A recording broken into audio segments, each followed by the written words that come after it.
If you're on a highway and Roadrunner goes beep beep, just step aside or you might end up in a heap. Roadrunner, Roadrunner.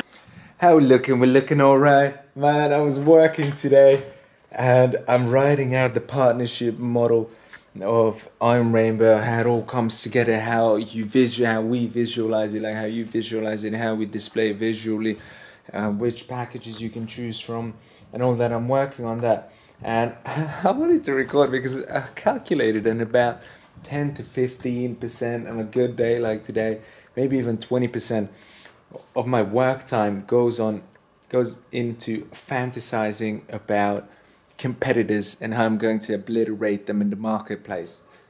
It's funny, isn't it, that off the bat I don't want any competitors, so I tweaked my business model to a stage where I have no competitors offering the service we offer. And then I make up competitors and make up ways that I'm going to destroy them and take market share and write script for a video that just talks about that, taking market share from imaginary competitors and yeah, whatever. So I was watching my video and I was explaining to you all these components and I was like, it's not too easy to understand, but let's make it a little more difficult. Check this out. I brought this for you guys here to show what goes on in one of these machines. This is a Meep Meep. Yeah, that's right. Data IO's ProLine Roadrunner is a high-speed automated inline programming feeder that supports a wide range of memory and microcontroller devices. Yes, hello. Goes here. Got a cover for that too. This is a just-in-time. Yes, that's his name. Just-in-time programming machine. It's crazy, isn't it? The way it looks. It looks so sick. I think it looks wicked, if you ask me. Yeah, so you put the ICs here. IC just stands for integrated circuit. Yeah, whatever, I don't want to get into too much detail. Put the ICs here, this can place. This takes it from the component reel. This pulls in the component from the component reel. The reel goes here. This feeds the reel. There's a tiny Maxim motor there. Little geared motor. And it pulls the reel. It helps rotate the reel. This pulls the reel and feeds it. This is a precise feeding mechanism. And it feeds it here. And these are pneumatically actuated, meaning they use air pressure to go down. They go down, pick up an IC, pick up a chip, and yeah, I like this. I like this setup. I really do like this setup, how this is designed and built with these Aikio linear bearings. Japan, what is it? Yes, man, they're beautiful. I think they're 7mm. Okay, or 7mm wide little linear bearings, and they look gorgeous, don't they? We've got the rainbow air hoses here, and yeah, so what this does, it programs it. This comes off. Is this magnetized? There's magnets there. I don't know, I haven't tweaked, haven't messed with it too much. Yeah, so it picks up the chip. It goes here. It picks up the IC integrated circuit. It picks it up. Vacuum holds it. These are the vacuum lines here. We got some vacuum solenoids down here, I assume. What have we got here? These, the black ones. Where did the black ones go? So the black ones come up here and they go inside. Probably go inside.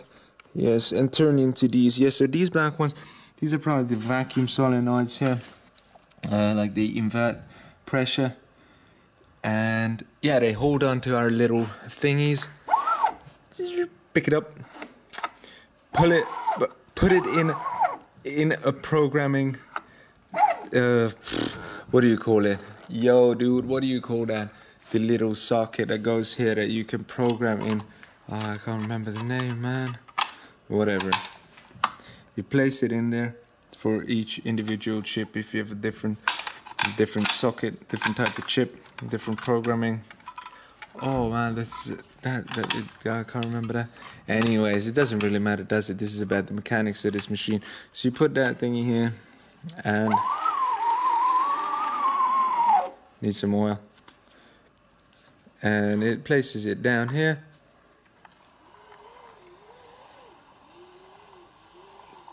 And this takes it to the feeding machine, what we were talking about.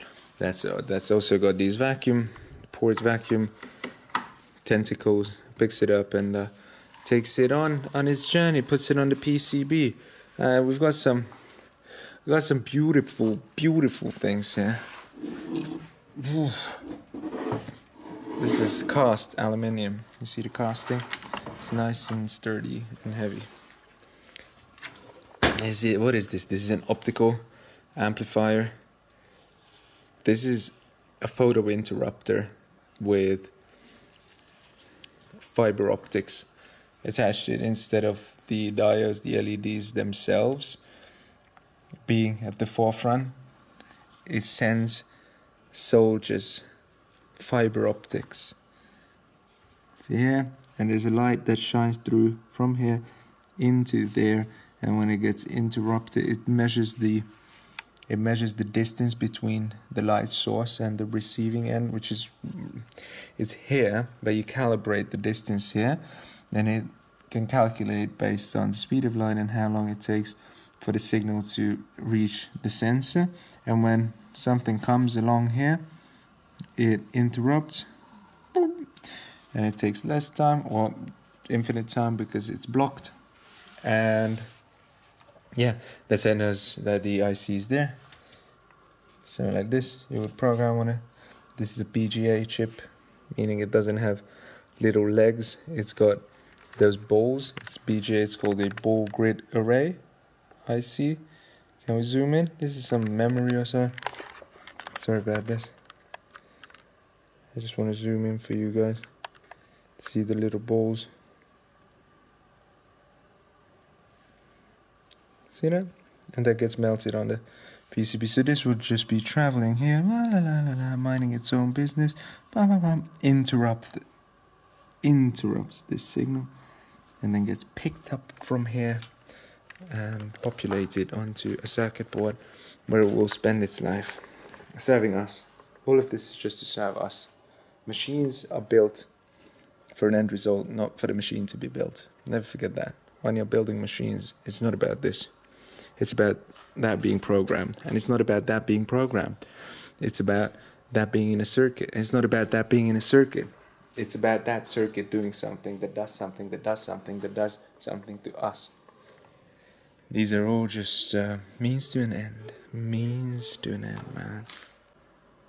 I got to inspecting this a little more. Inspect the gadget to your service. And upon closer inspection, I concluded that these are only filters. But look at the build quality and the design here, man. It's spectacular, I think. It looks gorgeous. Is this symmetric completely?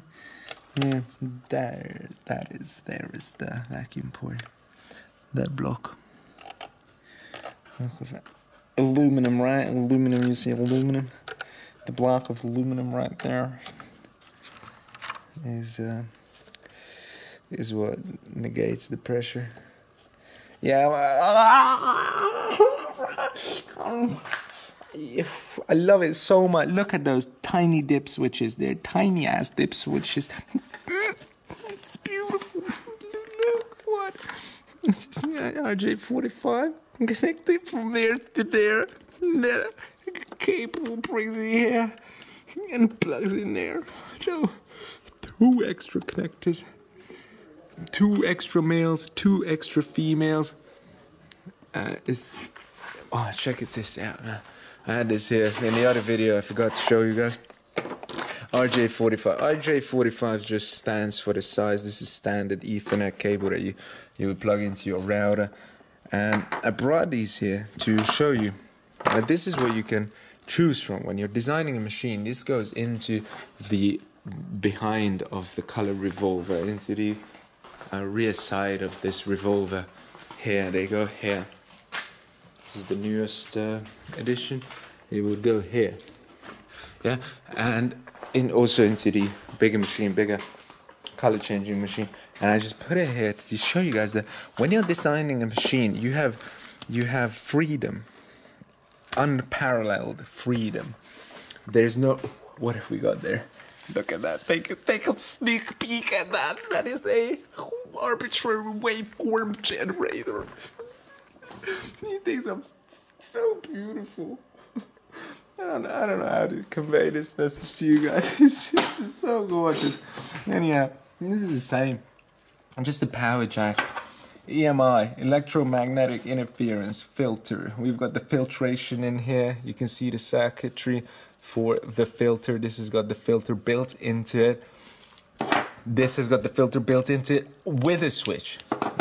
This has got the filter built into it with a fuse. This is no filter, no switch, no fuse. This has fuse, switch, filter. Massive beast. This is Chinese. It's got switch, fuse, no filter. Like, that's what you're playing with when you're designing machines. You can pick and choose. Like, what do I want here? What do I need here? What are the requirements necessitated by my environment? What do I have to do to make sure that my machine keeps functioning under certain edge case circumstances that only occur once in a blue? But since this is a color change, there's going to be plenty of blues, so I have to be careful what I choose. Yeah, but this is gorgeous. I'm gonna has some SMD babies. Meep meep.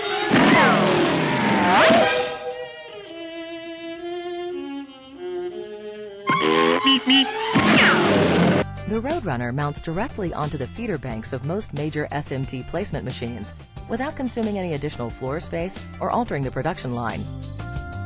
Additional units can be installed on the same machine or the same production line to expand programming capacity in high-volume production environments. The Roadrunner removes unprogrammed devices from tape, programs up to 4 devices in parallel, and then delivers the programmed and verified parts to the pickup point of the placement machine, guaranteeing only good parts are delivered to the product. Using high insertion count socket adapter modules, the Roadrunner produces the highest first pass yields and the lowest cost per programmed device in volume applications.